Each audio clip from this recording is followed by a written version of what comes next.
Quel bonheur d'être ensemble pour célébrer notre Père Uriel. Ce n'est que de la joie, que du bonheur. Soyez profondément remerciés et nous allons travailler intensément et intimement pour essayer d'honorer notre Père et d'essayer de nous approcher de lui. Je pense que notre Père Uriel veut nous bénir et je pense qu'il veut nous apporter des bénédictions, des cadeaux. Je vois que c'était tellement extraordinaire, tellement beau, tellement incroyable, l'ange de l'amour et tout ce qui est apparu avec l'ange de l'amour. C'était tellement étonnant et beau. Et après, il y a eu le livre de la vache avec tout ce qui a été dit. Et le travail n'est pas fini. Mais c'est comme une lumière, quelque chose de sage, une protection dans nos vies. Et maintenant, nous allons nous approcher d'Uriel gentiment, délicatement, avec douceur, avec ferveur, avec notre cœur, avec notre compréhension. Et je pense que notre Père va nous bénir comme Gabriel et comme Raphaël nous ont bénis. Alors c'est pourquoi nous allons avancer tout doucement vers lui. Maintenant, je voudrais vous donner des clés parce que les enseignements de la tradition sont des enseignements impersonnels, universels. C'est universel, c'est impersonnel, c'est comme les mathématiques, c'est comme la musique, c'est comme les couleurs, c'est comme la respiration. La respiration, c'est quelque chose que nous partageons avec tous les êtres, les animaux, les plantes.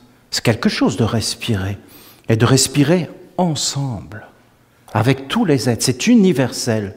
Ce n'est pas un être qui respire, c'est tout. Et la tradition, c'est universel. Et vous voyez, nous avons des organes, et c'est pareil. Les organes, c'est universel. Les pieds, les genoux, on le partage avec les animaux, on le partage avec les plantes. On n'est pas isolé, on partage. On est dans le partage avec la forêt, avec les pierres. C'est pas des étrangers. C'est pas quelque chose d'étranger, c'est quelque chose d'universel. Mais nous avons des organes qui nous permettent en fin de compte d'avoir des corps. C'est comme une propriété privée. Mais nous avons aussi des organes à l'intérieur. Et il faut former les organes à l'intérieur.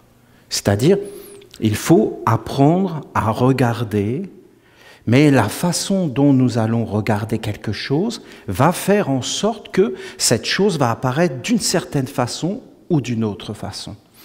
Et là, on en arrive à une tradition essénienne, éternelle, immortelle, qui a toujours existé sur la terre et qui apporte un certain point de vue. Et la clé pour rentrer dans ce point de vue, c'est l'étude. Vous voyez, c'est le premier commandement. C'est la première discipline. Tu dois t'éveiller. Essénien, ça veut dire, ça veut dire la vie, l'être, Dieu. C'est le même mot, hein? Le verbe être, l'existence, la vie. Et le nien, le N-E veut dire l'étude, la connaissance, l'éveil, de s'éveiller dans le savoir et dans la connaissance de ce qui est essentiel. Donc le savoir, l'étude et la compréhension sont fondamentales. C'est une obligation de se cultiver, de travailler sur soi, de s'étudier, de se regarder, de s'observer et d'observer le monde et de faire apparaître la lumière du savoir qui libère, qui nous rapproche, qui fait en sorte que nous allons vers un chemin d'illumination. Parce que vous voyez, Uriel, ça veut dire la lumière. La lumière divine. L'amour du savoir. L'amour de la lumière. Le savoir est bon. La lumière est bonne. L'amour du bon, l'amour du bien, l'amour de ce qui est vrai, l'amour de ce qui est juste, l'amour de ce qui apporte la libération, le soulagement, qui délivre. C'est une attitude intérieure qui va te permettre d'aller vers le savoir. Tu ne peux pas étudier sans le cœur. Tu ne peux pas étudier s'il n'y a pas des sentiments, s'il n'y a pas une dévotion. La dévotion, être dévoué. C'est des noms qui veulent dire Dieu. Hein. Deva, c'est Dieu en Inde, dans le langage universel des peuples. Dévoué veut dire être avec Dieu, être dans la dévotion, mais la dévotion vers la lumière qui éclaire. Alors Uriel, c'est le plus grand de tous les archanges. Et pourquoi c'est le plus grand? Parce que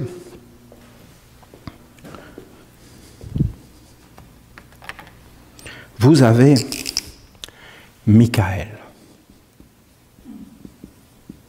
Je l'écris parce que c'est plus facile à le fixer. Vous avez Michael. Michael, on vous dit, c'est le feu. Michael, c'est le monde des dieux. Et le monde des dieux, c'est le monde des principes éternels, immortels. Des principes, des origines. Ensuite, vous avez Raphaël, qui est le monde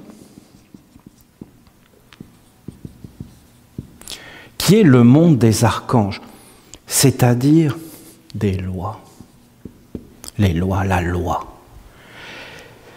La loi, la Torah, la ronde des archanges.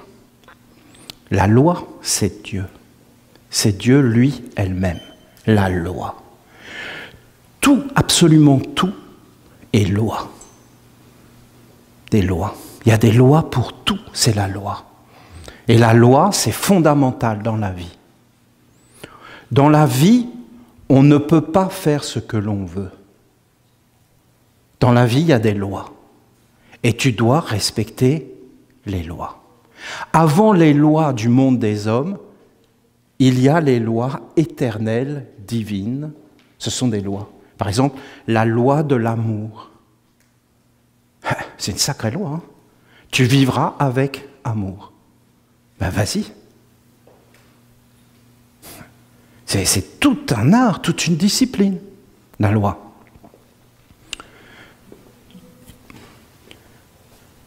Gabriel, c'est le Dieu. C'est le Dieu des anges, c'est-à-dire des faits. Un fait, c'est une vérité, un principe éternel, immortel, des lois, des faits concrets, réels, c'est des faits. Un ange, c'est un fait, c'est pas une croyance, c'est un fait. L'ange de l'amour, c'est un fait. L'ange de l'harmonie, c'est un fait, c'est un fait, c'est une loi, c'est un acte juridique. Je vous explique comment penser, comment regarder, comment faire des organes internes, parce que si vous commencez à penser de cette façon, vous allez devenir fort. Si vous ne pensez pas de cette façon, vous allez devenir faible.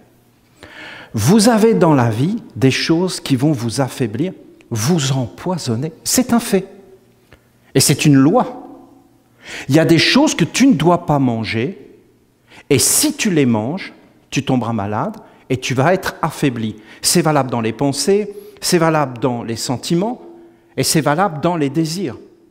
Il y a des choses qui vont t'amener à ta perte, et il y a des choses qui vont t'amener dans la victoire, dans la gloire, dans la réussite. C'est à toi de savoir ce que tu veux. C'est des anges. Quand on parle de Michael, on parle des dieux. Vous voyez ? Est-ce qu'il y a un monde des dieux? Oui, il y a un monde des dieux. Est-ce qu'il est là? Non, c'est un monde qui est ailleurs. Est-ce qu'il y a un monde des archanges? Oui, c'est un autre monde, comme un autre pays. On n'y vit pas de la même façon que nous. Par exemple, les anges ne vivent pas du tout comme nous. C'est un autre monde, il faut l'accepter. Il faut pouvoir accepter et être assez ouvert d'esprit, de savoir qu'il y a d'autres mondes, dans des degrés vibratoires différents, mais quand tu es dans ces degrés vibratoires, c'est complètement réel. Et tu changes de degré vibratoire. Tu es dans ton rêve, et en fin de compte, tu es en train de rêver que quelqu'un te poursuit avec un grand couteau, et tu te réveilles. Tu es essoufflé, parce que tu venais de courir, mais pas dans ton corps. Et quand tu te réveilles, tu es rassuré, tu as changé de monde. Mais quand tu étais dans ce monde-là, tu n'étais pas du tout rassuré. Mais tu t'es réfugié dans un autre monde. Et dans cet autre monde-là, la densité est plus dense, donc ce monde plus subtil ne peut plus t'atteindre.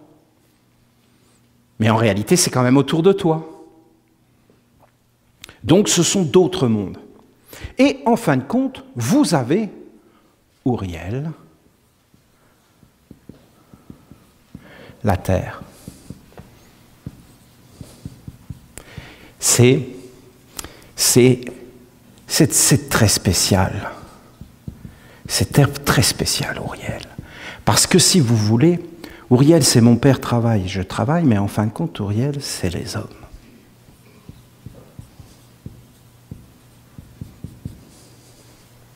C'est les hommes. Voilà. C'est nous. Et quand tu regardes les hommes, soit tu vois Uriel, c'est-à-dire la lumière, soit tu ne vois pas Uriel. Alors qu'est-ce que tu vois? Bien, si tu regardes la terre, la nature, eh bien, tout ce que tu vois, ça vient des dieux. Et c'est le corps des dieux. Les arbres, les pierres, les cours d'eau, le soleil, c'est un grand Dieu. Le ciel bleu, les nuages, les étoiles, les humains, les animaux, c'est des dieux. Et c'est le grand livre de la vie. Mais est-ce que tu peux voir des vertus? Oui. Par exemple, des fleurs. Tu ne peux pas vraiment les voir, vous comprenez?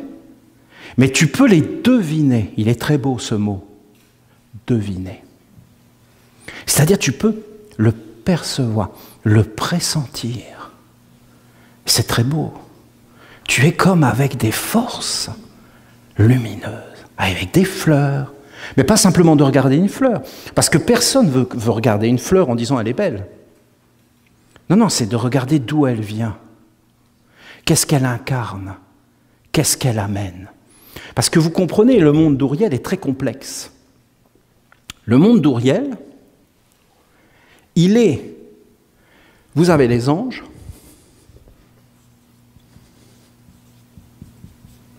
qui peuvent être caractérisés par des vertus. C'est la plus belle façon de s'approcher d'eux. Et ensuite, vous avez des égrégores, c'est-à-dire des choses en mouvement, des génies, des mémoires, et des esprits. Et après, vous avez le corps de l'homme. Je vous demande vraiment d'étudier ça. Vraiment. Il faut que vous le viviez. Il faut que vous fassiez des organes. Il faut que vous le vérifiez. Est-ce que c'est vrai? Est-ce que c'est faux? Vous avez l'homme, mais l'homme, c'est tout ça. Et tout ça appartient à Uriel. c'est Dieu. Et le Verbe s'est fait chair, et il a habité avec nous, dans les pieds, jusque dans les pieds, la terre, la mer, Dieu, Dieu, la terre, Dieu, les arbres, Dieu, Dieu, Dieu, la lumière, Dieu, la bonté, la bonté partout. Bon, alors, c'est Uriel, c'est le plus grand. On dit qu'Uriel est la porte des enfers. On dit qu'Uriel protège du mal. Délivre-nous du mal, c'est Uriel. Délivre-nous du mal. Parce que Uriel, il protège du mal, la lumière. Si tu as la lumière avec toi, les ténèbres s'enfuient. Si tu n'as plus la lumière avec toi, les ténèbres viennent. Il faut que vous compreniez que c'est légal. Les ténèbres, c'est-à-dire les ténèbres, en fin de compte, qu'est-ce que c'est? Est-ce que tu peux les voir, les ténèbres? Mais non, voyons. Parce que tout ça, c'est la Terre.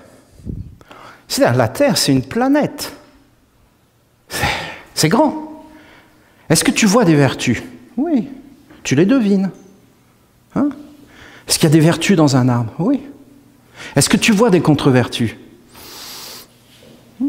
Pas facile. Pas facile de voir des contre-vertus, hein? Difficile. Des vertus, oui, t'en vois. Des contre-vertus,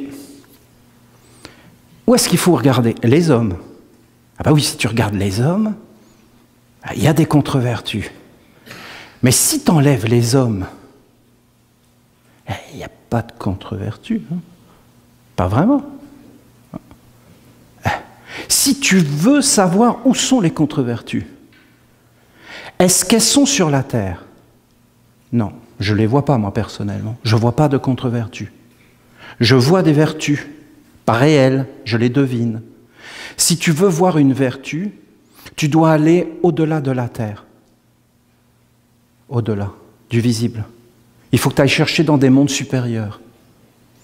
Tu peux deviner l'harmonie, mais si tu veux vraiment rencontrer l'harmonie, tu ne peux pas être dans un corps physique.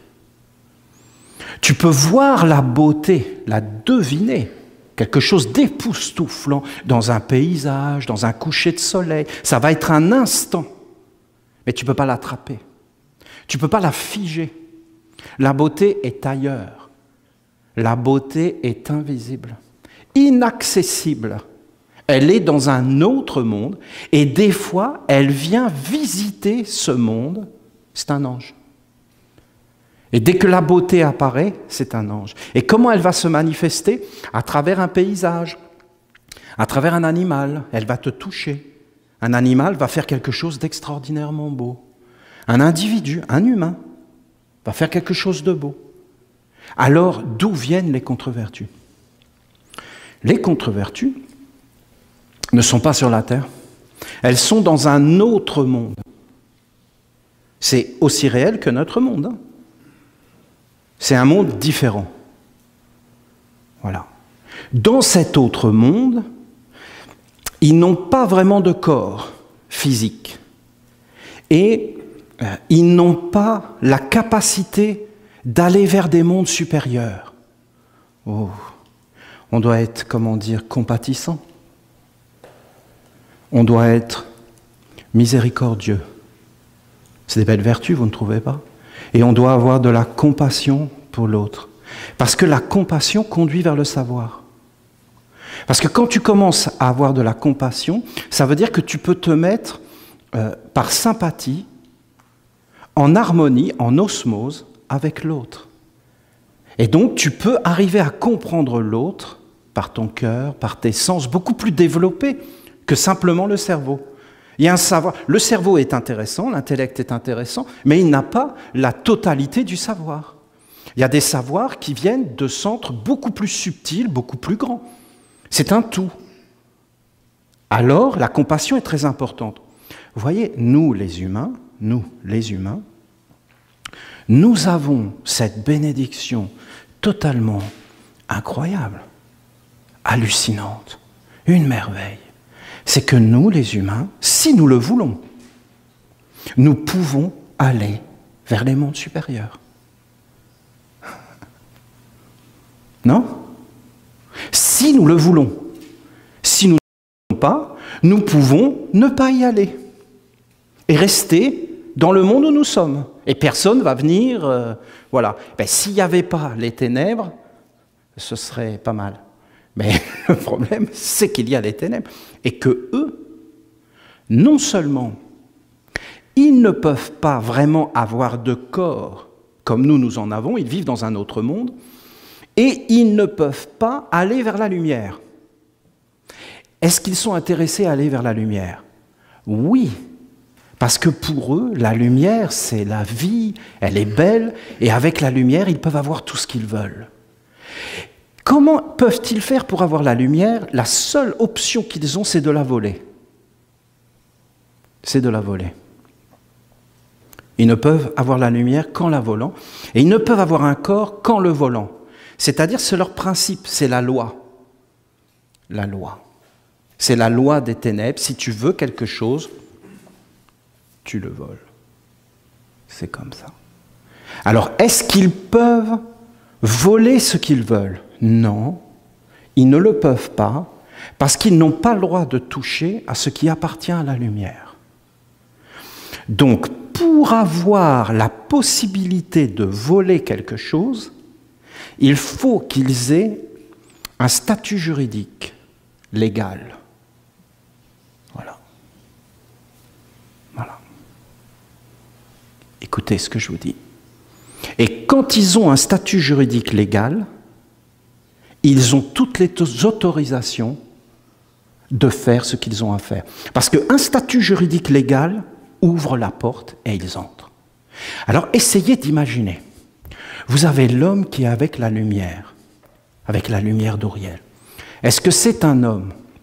Non, celui qui est avec Uriel, il est un homme relié avec un ange. Il n'y a pas de confusion, aucune confusion. La confusion, c'est les ténèbres. Le doute, c'est les ténèbres.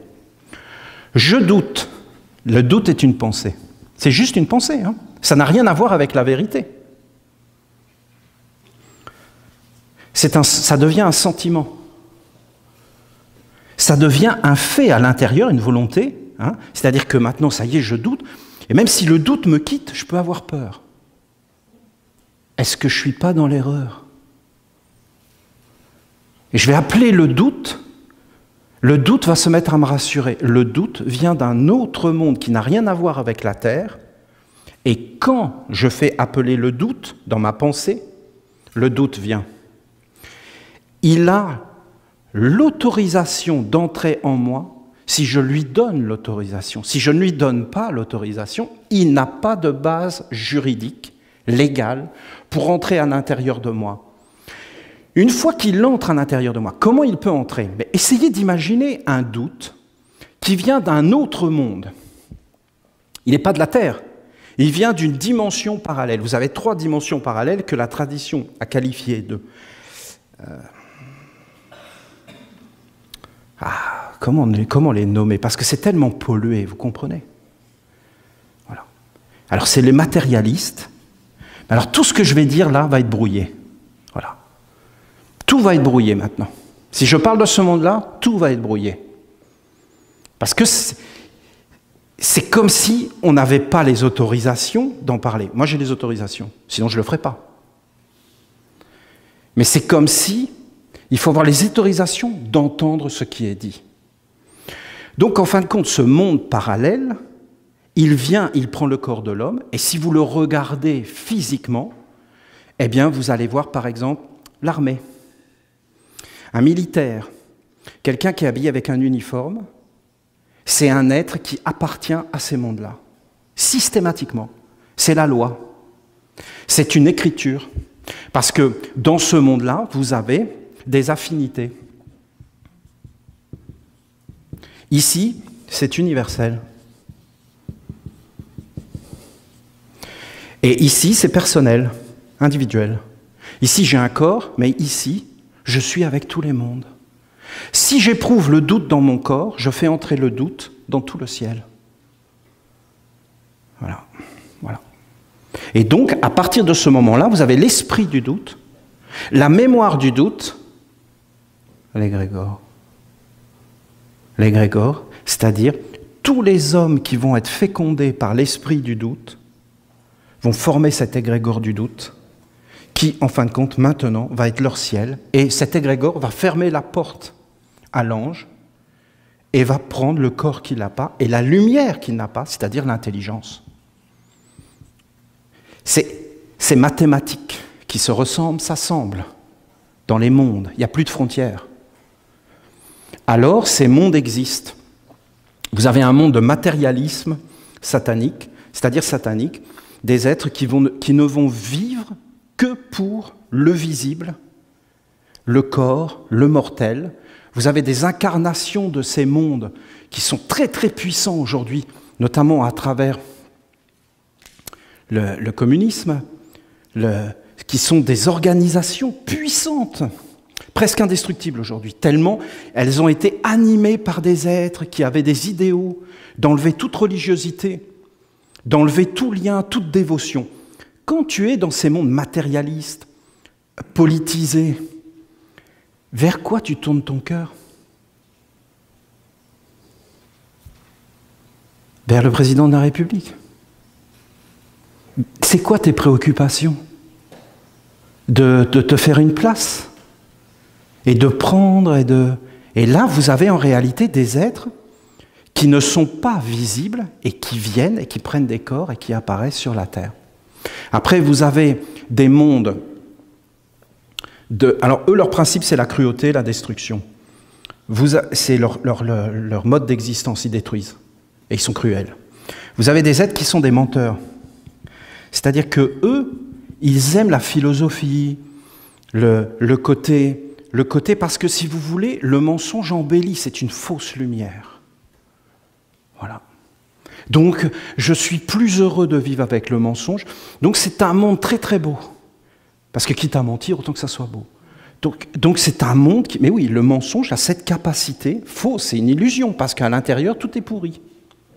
Le mensonge est une pourriture intérieure et une apparence très belle, et à l'intérieur, tout est pourri, tout est dévoré, tout est faux.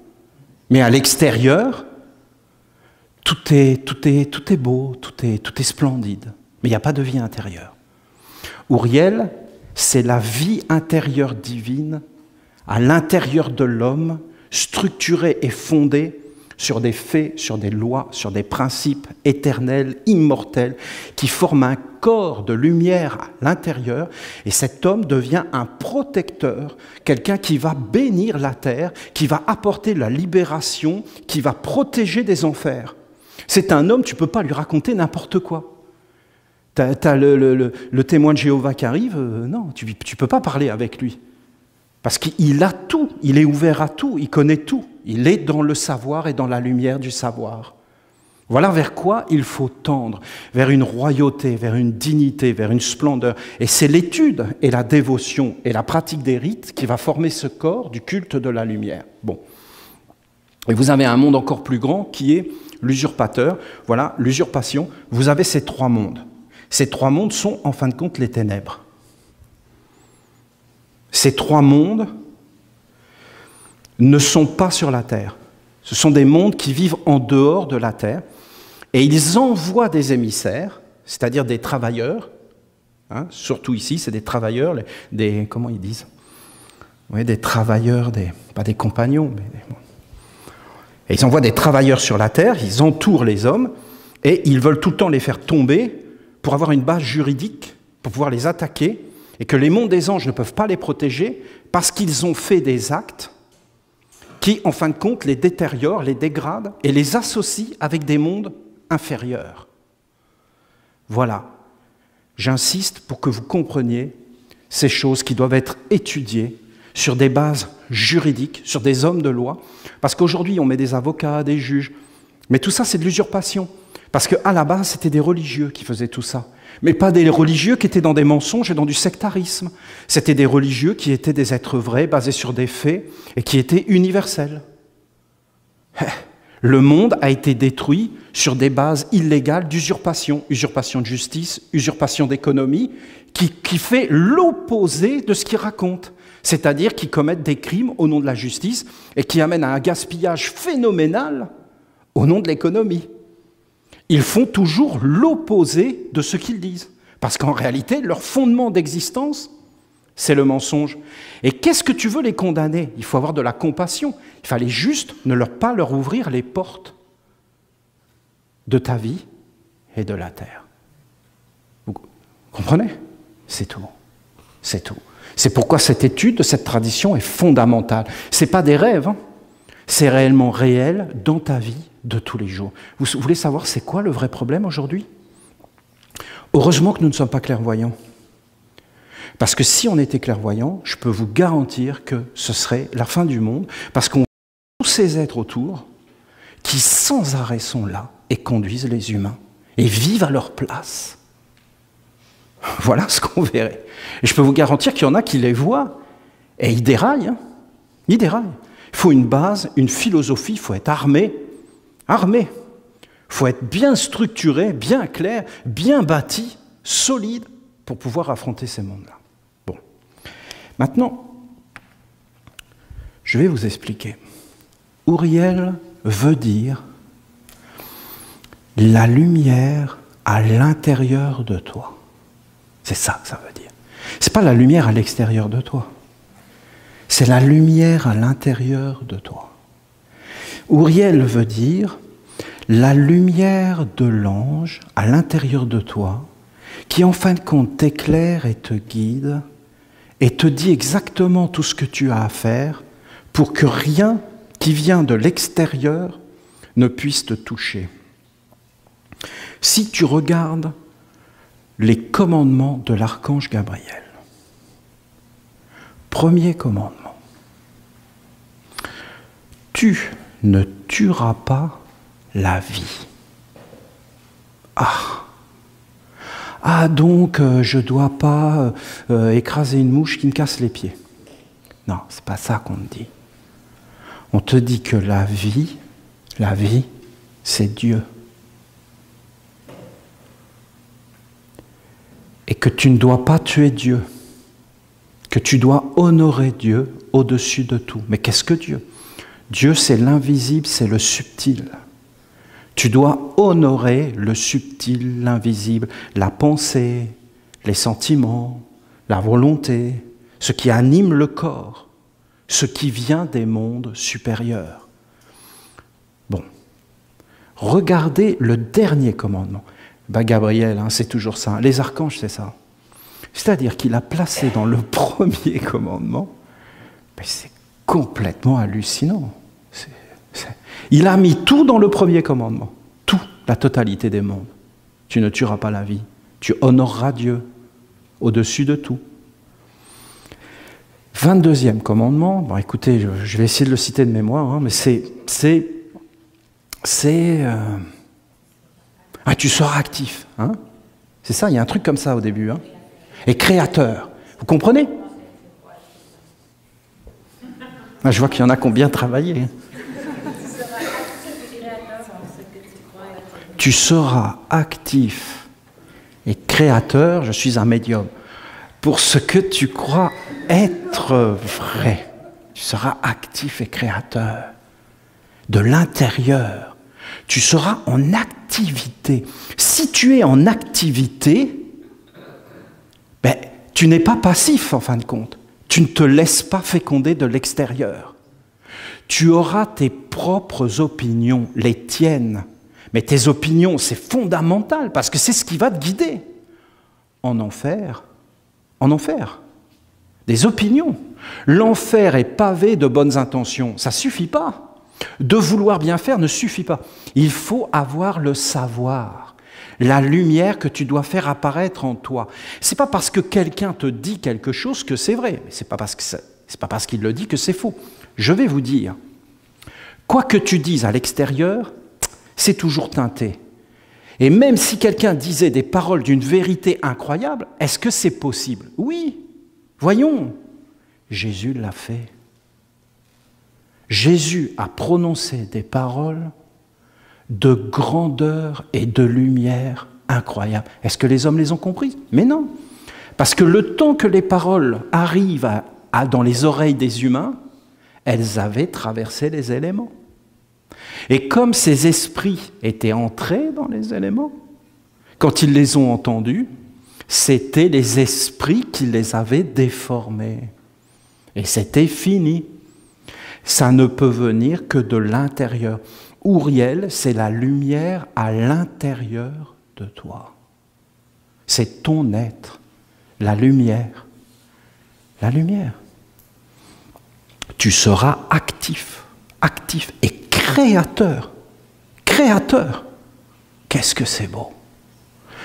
Tu ne t'associeras pas avec ce qui conduit vers le néant et qui détruit la vie. Tu ne seras pas passif et inconscient face aux influences qui veulent détruire la vie. Tu ne tueras pas la vie. Premier commandement, tu ne tueras pas la vie. Dernier commandement, tu ne seras pas passif devant les influences qui veulent détruire la vie. Tu ne laisseras pas faire. Pas dans le monde, hein. Pas chez ton voisin, la belle affaire. Non, toi, à l'intérieur, toi, tu prendras ta vie en main et tu t'organiseras pour donner la victoire de la vie à Uriel. À Uriel, la lumière doit gouverner, doit nous guider. La lumière doit avoir des bases juridiques. C'est-à-dire que je ne peux pas faire ce que je veux.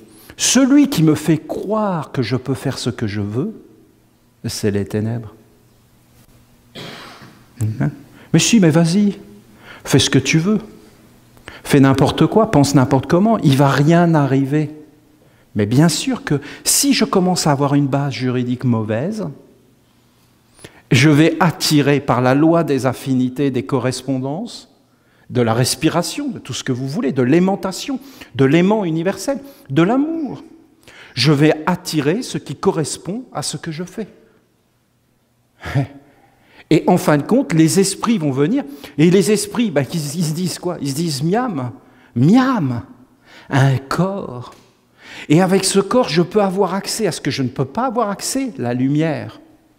Parce que l'homme a accès à la lumière. Donc je vais pouvoir voler la lumière.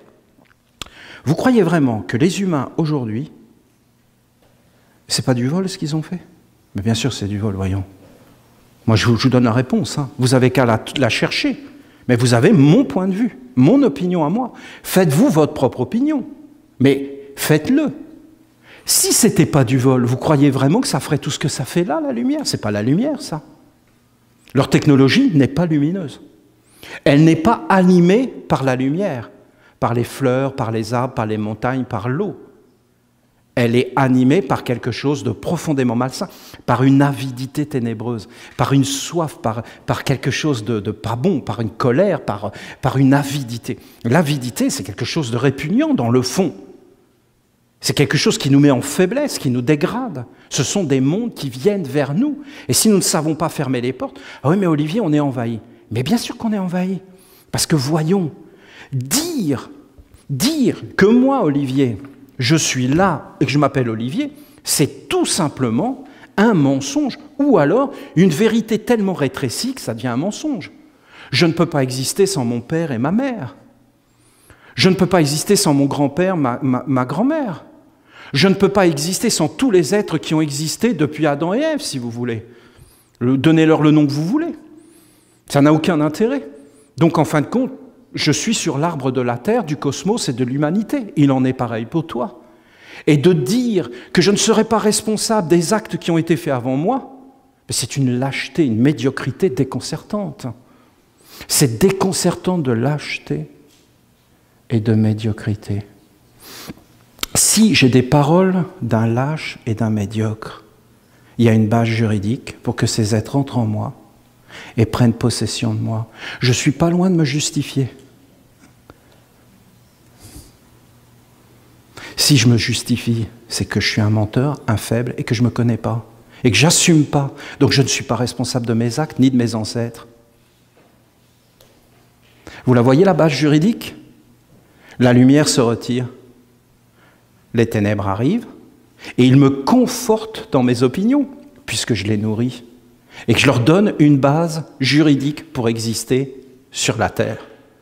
Et avec cette base juridique, ils peuvent affronter la lumière, parce que c'est la loi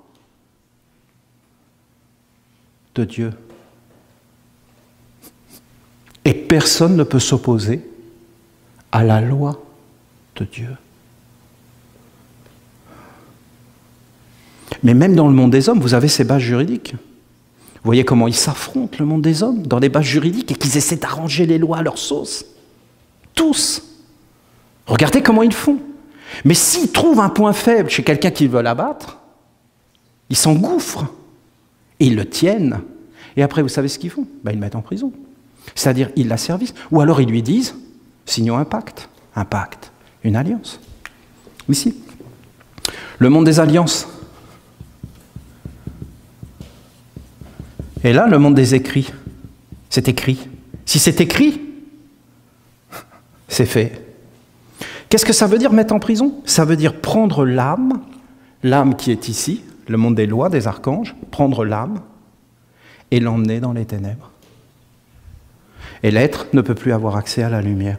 Et vous en avez une multitude, une légion romaine d'êtres qui sont sans âme maintenant et dans les ténèbres.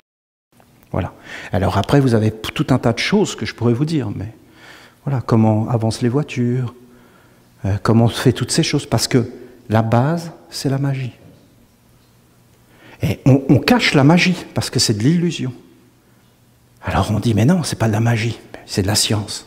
C'est de la magie, voyons. La science, c'est de la magie. C'est la connaissance des lois qui fait fonctionner et qui amène des faits. Voyons, ça a toujours été comme ça. Après, on invente des mondes, voilà. Alors, qu'est-ce que veut Uriel?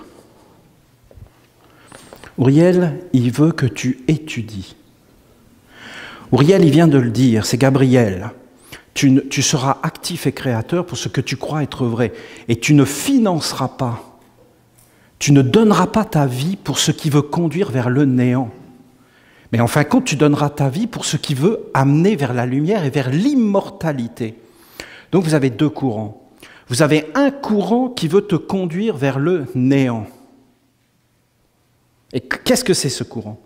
Eh bien ce courant, soit il va te dire, tu es un corps physique, la belle affaire, soit il va te dire, tu es une personne humaine, la belle affaire, c'est la même chose. Et en fin de compte, il va te dire qui tu es, et il va t'empêcher de réfléchir, de méditer, et de t'élever vers des mondes supérieurs, de reconnaître ce qui est, qu'en réalité tu es une âme éternelle, immortelle, que dans le fond, tu ne sais pas qui tu es. Et que si tu veux le découvrir, tu dois voyager vers les mondes supérieurs. Qu'il n'y a pas de savoir, c'est faux, en dehors de l'harmonie. À quoi ça sert? À quoi ça sert un savoir qui serait en dehors de l'harmonie? À quoi ça sert un savoir qui serait sans sagesse, sans grandeur, sans immortalité? À quoi ça sert une vie qui ne serait pas immortelle? Où est la beauté? Et si la laideur apparaît? La laideur n'apparaît jamais dans les corps, elle apparaît dans les esprits, dans le côté moral. C'est une dégradation. Ça conduit vers un néant. Tu dois éveiller la vie intérieure et pas la vie qui va vers la mort. Il y a une vie qui est plus grande que la mort. Tu dépéris dans ton corps, tu grandis en sagesse, en lumière, en grandeur. Parce que tu crois que tu vis que dans le corps. Mais qui a dit ça? Le corps n'est qu'un instrument d'une volonté. Regarde qui anime ton corps et qui t'anime et vers quoi tu marches. De sentiments. Nous sommes des êtres remplis de sentiments. Regarde les sentiments. Est-ce que c'est des sentiments qui te conduisent vers l'enfermement, le désespoir? Dans ce cas, ça veut dire que tes sentiments ont été mis dans ce côté-là. Ou est-ce que c'est des sentiments qui vont t'emmener vers l'extase, vers la grandeur, vers la poésie, vers la splendeur? Des pensées. Regarde bien tes pensées. Les esprits, les génies, là c'est un autre monde, et après le monde des anges. Voilà. Alors, Uriel nous a dit qu'on devait réécrire le monde. C'est-à-dire qu'il y a une parole tellement belle dans la Torah qui dit que Dieu a fait venir Adam, l'homme originel, nous les Esséniens nous l'appelons Atoum, et qu'il a fait venir Atoum, et qu'il a dit « Nomme tout ce que tu vois ». Et Atoum a nommé. Et Dieu a dit « Ce que tu as nommé est juste ». Elle est tellement belle, cette parole, parce que tu comprends dans la vie. Les êtres vont se présenter devant toi et ils vont te dire « Nomme-moi ». Et comme tu vas nommer, ça va être. C'est toi qui fais ta vie. Tu seras créateur et actif pour ce que tu crois être vrai. Tu ne seras pas passif. Tu ne laisseras pas le courant des ténèbres rentrer dans ta vie et conduire ta destinée. Mais tu appelleras la lumière. Vous voyez un arbre, on peut voir du bois de chauffage, du bois de construction, ou alors on peut voir une divinité. Eh bien, ça change tout. Parce que ça ne va pas être les mêmes mondes invisibles qui vont être appelés. Alors voilà. J'ai voulu vous illustrer cela d'une façon très concrète pour vous expliquer. Vous avez ici, là, devant vous, quelque chose. Parce que, il faut que vous compreniez que si vous regardez la Terre, vous voyez ça. Ça, c'est vraiment une description de la Terre, je trouve. Et bon, pour ceux qui ne comprennent pas, c'est la balance. Hein. Donc, la balance, hein, le symbole de la justice. C'est quand même important, la justice. L'équilibre, l'harmonie, ce qui est juste, ce qui est bon. Ça doit être bon. Ça doit être dans l'amour, dans le respect. La justice. Vous regardez le monde, vous voyez la Terre, c'est-à-dire en réalité, quand vous voyez la Terre, vous voyez Uriel.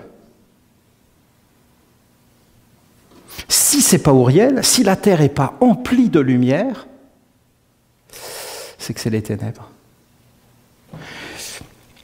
Et vous avez l'homme.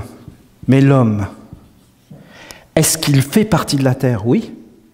Mais l'homme, il peut s'extraire de la Terre et il peut amener un monde qu'il crée lui-même. Tu seras créateur pour ce que tu crois être vrai. Et ce que tu crois être vrai adviendra. Est-ce que Atoum, dans la Torah, quand il a dit les paroles et qu'il a dit, je vais vous dire, il a dit n'importe quoi. Et alors, est-ce qu'il avait la bonne réponse? Vous savez, c'est le sketch de Coluche, c'est très dur d'entrer dans la police. Ben pourquoi? Il y a des tests très durs pour être policier. Par exemple, quoi? Il y a combien de doigts dans une main? Bon, moi, j'ai répondu juste, hein, j'ai répondu 6. Mais j'aurais pu très bien me tromper. Hein. Voilà. Donc, si vous voulez, sur la terre, tu dois être dans la vérité. Mais l'homme, il va faire apparaître un monde. L'homme, s'il dit il y a 6 doigts à la main, il n'y aura pas 6 doigts à la main. Mais en réalité, il va le croire, il va changer les nombres, et 6 va devenir 5. L'homme, il fait ce qu'il veut sur la terre. Vous avez 2 façons de créer le monde de la lumière. Quand vous regardez cela, c'est quelque chose qui a été fait par l'homme, parce que vous ne pouvez pas le trouver sur la terre. Vous ne pouvez pas vous promener dans la nature et d'un seul coup voir ça. Vous ne pouvez pas voir ça dans la nature. Vous ne pouvez pas le voir, ça. Tu ne peux pas te balader dans la nature, d'un seul coup voir un écureuil qui vient te voir, qui te dit, tiens, ça, C'est nous qui l'avons fait, les hommes.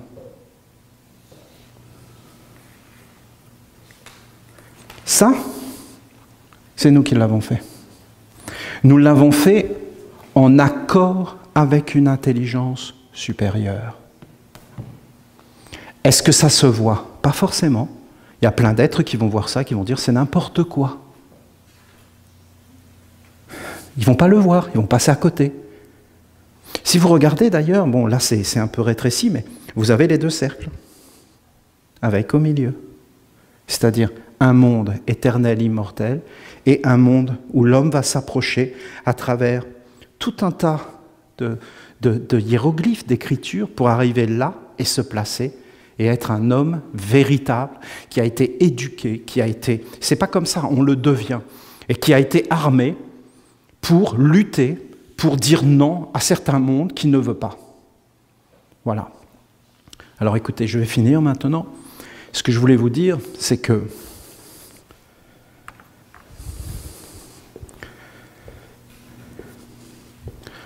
le pupitre, là, ce pupitre, donc on se dit, bah oui, c'est une table, c'est un pupitre. Mais en réalité, ce pupitre, il est là, et dessus, il y a ce qui est pour nous une révélation, un monde de sagesse. Il est porteur. Tu le vois ici, donc tu le vois. Tu regardes un homme, tu le vois. Tu peux mettre le pupitre ici. Est-ce qu'il a été pensé? Oui. Est-ce qu'il est apparu comme ça? Non. Est-ce qu'il a été senti? Oui. Est-ce qu'il a été voulu? Oui. Est-ce qu'il apparaît? Oui. Est-ce qu'il y a un esprit dedans? Oui. Est-ce qu'il y a une mémoire? Oui et non. C'est-à-dire que plus on va le regarder d'une façon juste, plus il va y avoir une mémoire. Plus il va y avoir un égrégore.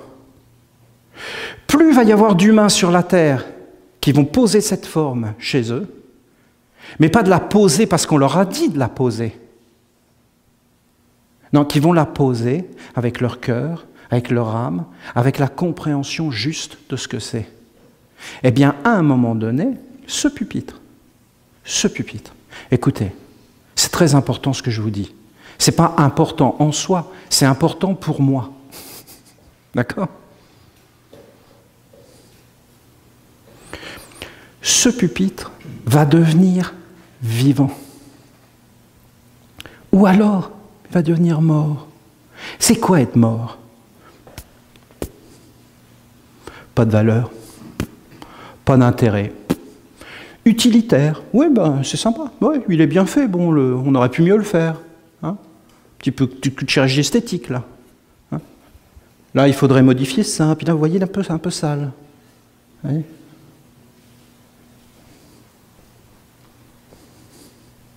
Et c'est valable pour tout. Pour une tortue, pour le soleil. Les choses sont ce qu'on fait qu'elles sont. Tu ne tueras pas la vie. Tu ne tueras pas la vie. Est-ce que le pupitre est vivant? Oui. Ah oui. Ben oui. Comment vous voulez qu'il soit apparu? Est-ce que la pensée est vivante? Ah oui. Oui, oui. C'est la pensée qui a fait le pupitre. C'est la pensée qui a créé la salle. Est-ce que cette salle nous honore? C'est la plus belle salle du monde. Elle est pour les hiérogrammates. Tout hiérogrammate est honoré, sanctifié. Soit on met de l'intensité dans ce qu'on croit être vrai, soit on laisse un courant qui conduit tout vers les ténèbres, qui éteint la lumière, qui enlève la valeur de nos yeux, de nos oreilles, de ce qu'on est. Est-ce que ce pupitre est relié à un monde supérieur? Mais non, mais il vient d'un monde supérieur. Il est la terre des hommes qui, avec leurs mains, l'ont fabriqué pour faire apparaître ce qui existait déjà. Et n'importe quel artiste va comprendre ce que je dis. Et qui, en fin de compte, a manifesté quelque chose qui venait d'en haut. Alors maintenant, c'est simple. La nation essénienne a parlé avec ce pupitre. C'est-à-dire que On a eu un langage. Mais pourquoi on a eu un langage? Parce que ce pupitre, il vit dans un autre monde. Il vit. Il est vivant. Et lui, comme toi, comme moi, ce qu'il veut, c'est juste être respecté, honoré, et en fin de compte, faire ce qu'il a à faire sur la terre. Et qu'on lui donne toutes les conditions. Mais en réalité, il est faible. Parce qu'il est venu maintenant, il est dépendant des hommes. Et si les hommes font n'importe quoi, il sera asservi. Regardez ce qu'il dit. Il dit plein de choses. Bon, il y a moi aussi. Mais là, regardez, là, c'est lui qui va parler. Il va parler. Un pupitre.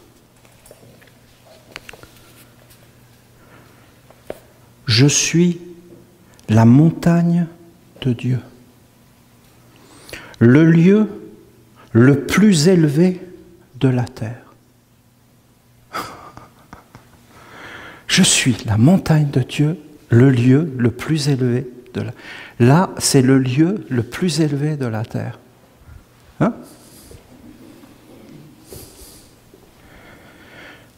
Là où le ciel, la terre rejoint le ciel et s'offre à lui. Hein? Mère, que tout ce qui est en moi ténébreux, que tout ce qui est en moi va au recyclage, devienne clair et apparaisse. Et que rien ne puisse passer, que je puisse entrer dans le triangle de l'observation et que je vois tous les mondes subtils qui m'animent, que rien ne soit invisible, aucune pensée, aucun sentiment, aucun esprit ne puisse rentrer. Je veux m'approcher de ce qui est au-delà de la naissance et de la mort. Je veux entrer dans le cercle de tous ceux qui ont prié éternellement et je veux m'unir avec des mondes supérieurs. J'appelle tout ce qui est sacré, éternel, immortel, j'appelle l'ange. Et je vais faire des mouvements là sur ce. Je deviens un créateur. Je vais m'approcher et je vais ouvrir la Bible. Et là, je vais dire, accueillez et honorez le Père à travers les maîtres. Je suis la montagne de Dieu, le plus élevé de la terre. Là où la terre rejoint le ciel et s'offre à lui. Vous comprenez?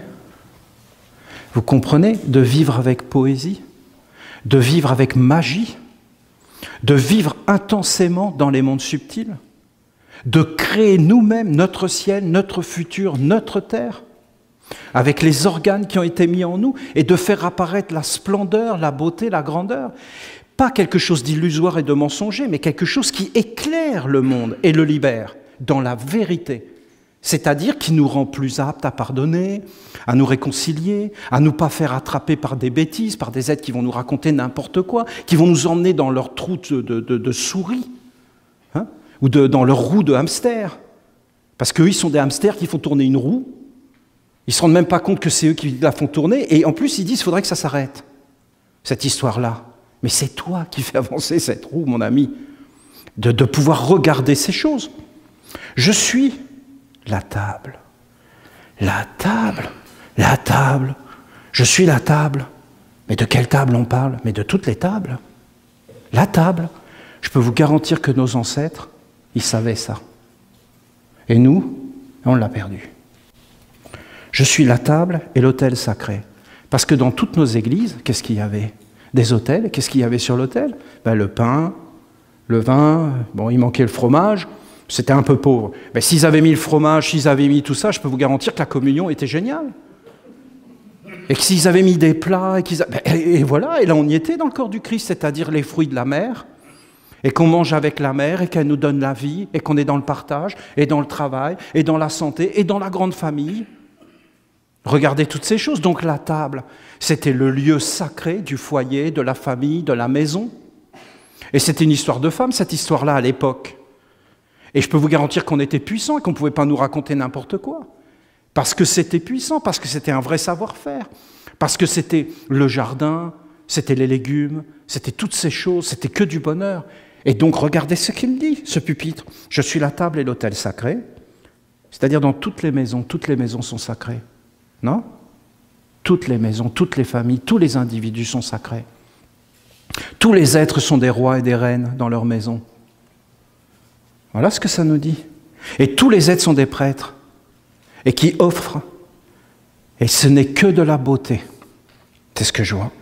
Ce qui est déposé sur moi est offrande pour le plus haut et pour l'invisible. Donc je pose quelque chose là. Je pose et c'est une offrande. Tout de suite. Et c'est fait. J'offre au monde invisible une offrande. C'est à oublier tout ça qu'aujourd'hui on est complètement dans les ténèbres. Depuis Enoch, les sages m'ont gravi, se sont approchés de moi pour prier, pour allumer le feu et déposer sur moi ce qui devait, du visible, nourrir l'invisible et faire apparaître Dieu à travers les âges. Donc si je dépose quelque chose sur un autel, sur une table, sur une montagne, sur un pupitre, je fais apparaître Dieu par une offrande sacrée et pure. C'est beau. Le ciel est vivant et c'est sa nature qui définit le futur. Donc, si je fais apparaître l'âme d'un arbre, d'une fleur, d'un pupitre, c'est ce qu'on est en train de faire là ensemble, eh bien on va changer toute notre destinée. Voilà, vous avez vraiment Uriel. Je ne peux pas vous le décrire mieux que ça. C'est pas possible. Parce que c'est lui qui fait ça. C'est lui, Uriel, qui va faire apparaître l'invisible et toutes les valeurs. Ça ne peut venir que d'où? De l'extérieur? Non. Ça vient de l'intérieur. Et après, c'est un commun accord, une communion. Et nous voyons les mêmes choses. Et pourquoi nous voyons les mêmes choses? Parce qu'elles sont vraies et qu'elles produisent des faits concrets, réels. Ce qui va engendrer les ténèbres, la confusion, la discorde, la guerre, c'est les ténèbres. L'harmonie, la paix, la richesse, la pauvreté, c'est les ténèbres. La richesse, la profusion, la grandeur, c'est la lumière. Voilà, écoutez. Si la semence qui s'élève de la terre est bonne, l'avenir est abondant. Mais si l'offrande est pauvre ou inappropriée, c'est la ruine et la misère. Dieu est l'invisible créateur du futur qui renaît sans cesse par l'offrande du visible. Voilà. Les tables qui parlent, les tables de la loi. La vie est un don, la vie est don et renouvellement. Dieu doit être source de toute attention, car il est le renouvellement, l'essentiel en tout.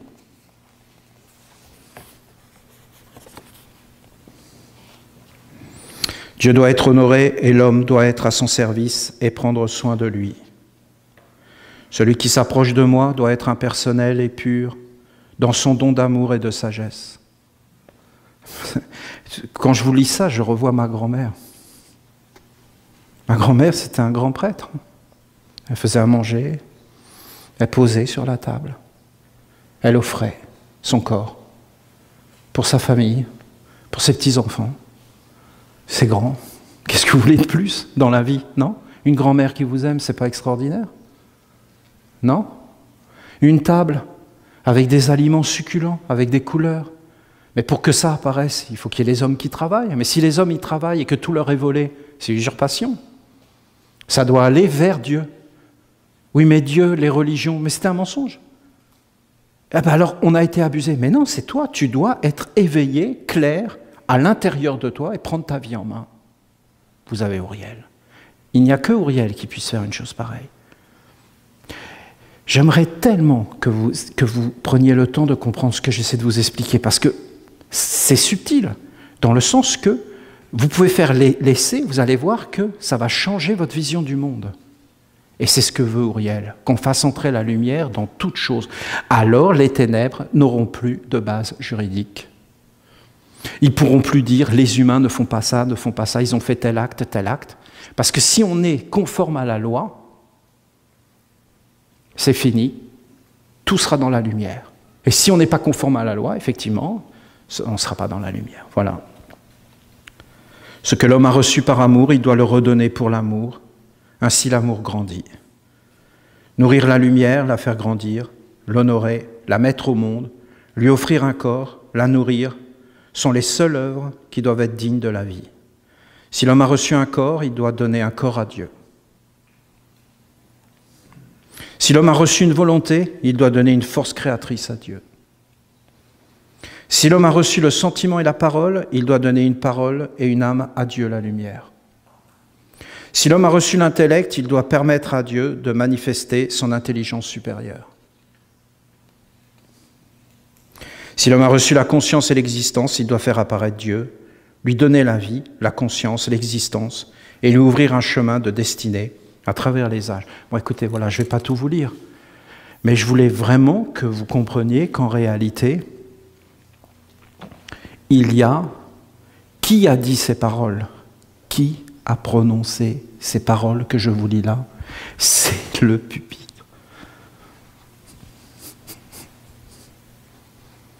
C'est vraiment le pupitre qui a prononcé les paroles que je vous dis. Les arbres parlent, le ciel parle, et si tu t'avances vers eux en les respectant, en leur donnant une âme, tu gagneras une âme. Ce que tu donnes dans la vie, tu le reçois. Mais si tu ne donnes pas, tu ne reçois pas. Si tu donnes une âme, tu reçois une âme. Si tu donnes de l'intelligence, tu recevras de l'intelligence. Si tu donnes de l'amour, tu recevras de l'amour. C'est la loi de l'agriculture. Ce que tu sèmes, tu le récoltes. Si tu ne donnes pas de l'âme aux choses, aux êtres, qu'est-ce que c'est avoir une âme? Avoir une âme, c'est parler, c'est s'exprimer. C'est ça, avoir une âme. Est-ce que les animaux parlent? Oui, ils parlent un langage qui est le leur. Et si tu as eu un animal de compagnie, tu peux voir qu'il te parle. Les arbres parlent, et un pupitre sacré parle, et en fin de compte, il parle de nous, de nos tables, de nos familles, de nos maisons, qui sont des temples de Dieu et de notre vie. Vous avez le message d'Uriel. Notre Père Uriel veut que nous prenions tout ce que nous voyons à l'extérieur, que nous l'emmenions à l'intérieur, que nous faisions apparaître une lumière, que nous le libérions par l'intelligence, par la compréhension, par le savoir, et après, eh bien, nous faisons apparaître les choses. Quand je parlais avec ce pupitre, c'était tellement puissant, parce qu'il faut que vous compreniez que moi j'ai vécu une expérience, ce pupitre a changé ma vie. Je n'ai plus regardé le monde de la même façon. Et à un moment donné, il m'a montré ça. Ça, bon, c'est pas très bien dessiné, hein. Il va falloir qu'ils améliorent ça. Mais ça, ce dessin où vous voyez un homme et un Dieu qui se rencontrent et qui se touchent. Eh bien, rencontrer Dieu, c'est ça, c'est être ici, il faut faire tout ce chemin, tu te tiens là, et en fin de compte, c'est la communion. Et tu rencontres Dieu de l'autre côté comme ton double, et en fin de compte, tu communies avec lui. On a oublié toutes ces choses, toute cette subtilité d'âme, de grandeur, de poésie, de splendeur. Et si dans ta vie, tu as suivi le chemin qui conduit vers le néant et les ténèbres, il n'y a rien derrière. Et ce qu'il y a derrière, c'est rien. Tu rencontres rien. Tu vis pour rien. Et tout ce que tu fais est conduit au néant. Relisez le 22e commandement de Gabriel. Incroyable. Tu ne tueras pas la vie. La grandeur à l'intérieur de toi, la splendeur, l'immensité, et tu seras actif et créateur pour ce que tu crois être vrai, c'est-à-dire ton Dieu. Quel est ton Dieu? Et quelle est la rencontre? Et quelle loi suis-tu? Voilà, vous avez Uriel. Vous avez vraiment l'enseignement d'Uriel. C'est lui qui fait ça. Uriel, c'est le plus grand. Il est le plus proche de l'homme. Il est dans le monde des hommes. Mais quelque part, il a des concurrents qui font pencher la balance avec des œuvres qui ne sont pas emplies de lumière, de splendeur, qui n'ont pas d'âme. Si tu vis avec cette contre-ronde des archanges, c'est-à-dire c'est une roue qui tourne, dans le sens inverse de la ronde des archanges, et qui n'honore pas les mondes supérieurs, mais qui produit une énergie néfaste. Il y a le faste et le néfaste. Tu dois choisir vraiment, et c'est de cette façon que cela fonctionne. C'est une introduction. Hein. Si vous voulez, je pose des bases, parce qu'après, tout va être là, dans les éthers. Et alors, on va voir ce qui va venir, et comment on peut s'approcher. Mais vous voyez, dans tout ce que je vous ai dit ce soir, on peut sentir une volonté de nous éveiller et de prendre nos vies en main. Parce qu'après, il faut juste qu'on ait des outils. Hein. Des outils. Et qu'on les utilise, et qu'on apprenne. Vous savez, c'est très agréable de travailler sur soi et d'être dans l'apprentissage et de découvrir des choses. Il y a un côté plaisant, en fin de compte, de découvrir. Je vous souhaite plein de beaux rêves. Éveillez-vous, hein. Dans les rêves, mais éveillez-vous.